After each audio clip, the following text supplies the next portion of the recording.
If you got any guts, call us up. Let us know what you think about it. If you disagree, call up and let us know what you think about it. Not too many people do that, though. They don't know how to participate in a real argument. People think that an argument is yelling at each other. An argument is two people taking opposing sides in a conversation.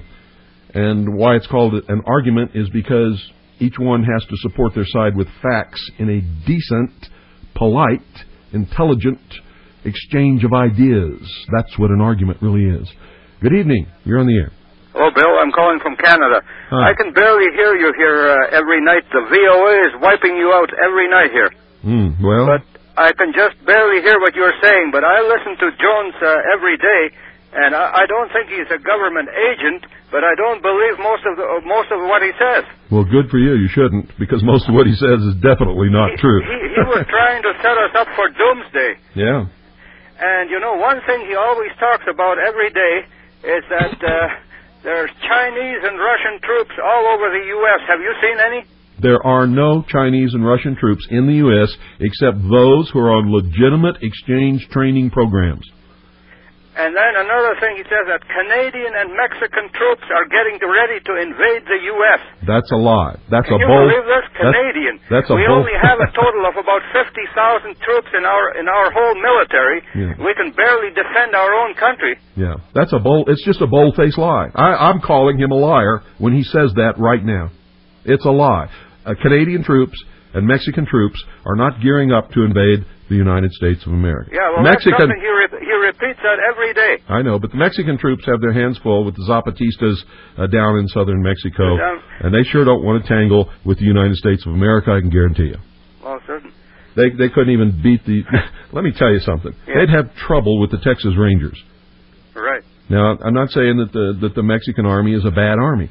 They just don't compare with our level of training and technology, and they've never fought major wars like we have.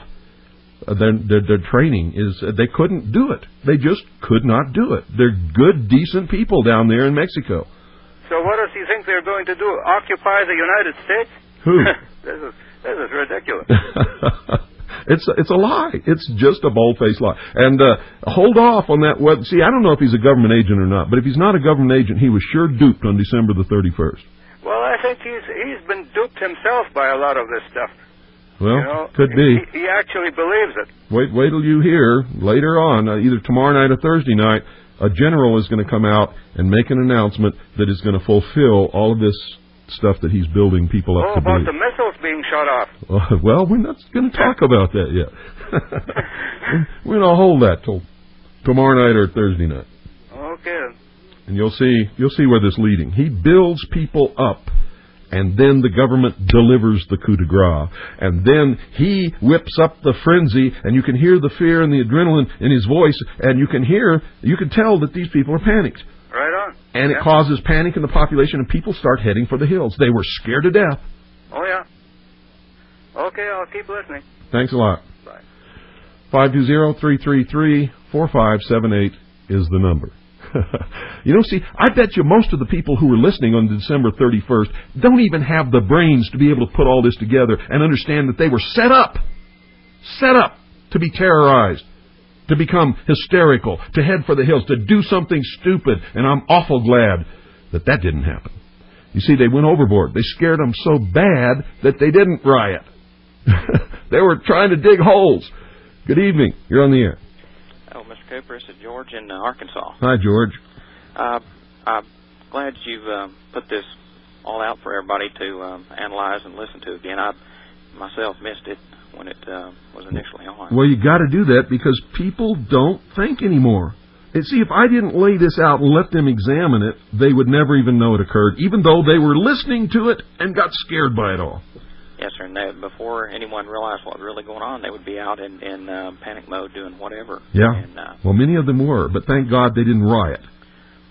He was also on Tex Mars's show the other night. I had listened to him and spewing this same stuff that he had the other night, and of course, promoting his video. Now he claims that he's always said that Y2K would amount to nothing and nothing would happen. Well, you can see by what you listen to that that's not true. He was promoting it. And I listened to his show this morning. He's still saying that everything, that what he's doing is pulling all the normal news that normally occurs that nobody ever pays any attention to, and he's blaming every bit of it on Y2K. If a little town loses their power for a few hours, it's Y2K. If a computer goes down in a video rental store, it's Y2K. It's going to be real amusing how they try and spread this out over the next few months to keep the keep everybody on the edge of their seat. Oh yeah, and they still got all the Y2K commercials going. They're still pulling in the money, and there's still people buying into it. And then like you said, 2000. They're they'll Guess what he said today? And I called the Atomic Energy Commission to find out if it was true. He said that 12 atomic power plants had shut down in this country. He said that 2 had shut down in Japan. Well, I went to high school in Japan. I made some good friends. I know people in Japan. It's not true. They had a computer problem at 2 nuclear power plants in Japan, and the computer problem was with the computer that monitors certain things in the reactor. And a lot of it is monitoring of radiation. They did not shut down the plants, and within just a few hours they had both of the computers fixed. No atomic power plants were shut down in Japan. I can't find anywhere in the United States where 12 atomic power plants shut down. I can find 3, period. If 12 were down, I imagine we'd be in a sad state of affairs here. I found 3, period. The one in Pennsylvania, one in Michigan, and one down south somewhere. I forget exactly where it's at. But they all shut down for normal, routine things that go wrong in power plants. You see, when you have machinery and you have technology and you have computers, things go wrong. And you have to sometimes shut down equipment to fix things. And it's not a big catastrophe.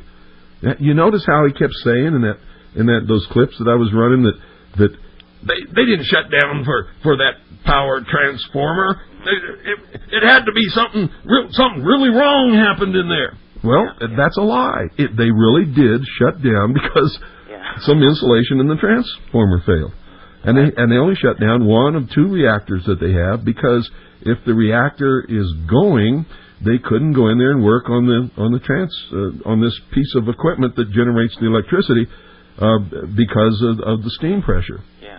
And they had to shut it down to bleed the system in order to work on it. As you stated, he's a change agent. He's making it very apparent. Well, I don't know if he's a change agent. He just might be a dupe. They just might be feeding him this information, and him being such a young man and not understanding how disinformation works, he just might be taking the ball and running with it. He might mouthpiece. Yeah, he just might be an unwitting agent, is what we call that in the intelligence community. Well, I thank you for your time. You're welcome. Thanks for calling. Yes, sir. 520-333-4578 is the number. Amazing. I'm amazed. I am amazed, folks. 520-333-4578. I don't know why he's doing this. I don't know if he's just a dupe or if he really is a change agent. But I'll tell you this. Everything that happened on December the 31st was set up by the government, and everything between these radio stations and what the government was doing was coordinated. Good evening. You're on the air. Oh, yeah. Hi, Mr. Cooper. This is Virginia in Texas. Hi. I just want to let you know I can't hear part of the program tonight. The VOA is blocking it on both sides. Well, order the tape. Pardon me? Order the tape. Sounds like they don't want you to know. Oh. Yeah, well, I know already. I mean, the only thing I've got to say about that bunch is they keep claiming they're Christians, which they don't demonstrate any evidence of. I mean, I hear them all day long. That's true. Especially Jackie Petru. She claims to be a Christian. I know about her, and too. preaches New Age nonsense. Pardon me? And preaches New Age nonsense all day. Well, none of them fool me. I've been following this bunch for a long time, and none of them fool me whatsoever. Good for you. I know what they are, and I didn't hear most of the programming on Saturday because I had to go someplace, but... no, this is Friday we're talking about. Or Friday night, yeah, New Year's Eve, yeah. I had to go someplace. But I've heard them before, and yes, there is an accelerated level of, instant panic-type mode. Yeah. And it seemed to me, as it sometimes normally does on the frequencies during the daytime, that it's hype, but unless you're an old-time listener, you wouldn't know that. Or unless you know how to use your brain. Yes. and I find that there's a lot of new people coming on, and they haven't got a clue about these people. That's right. But they sure don't.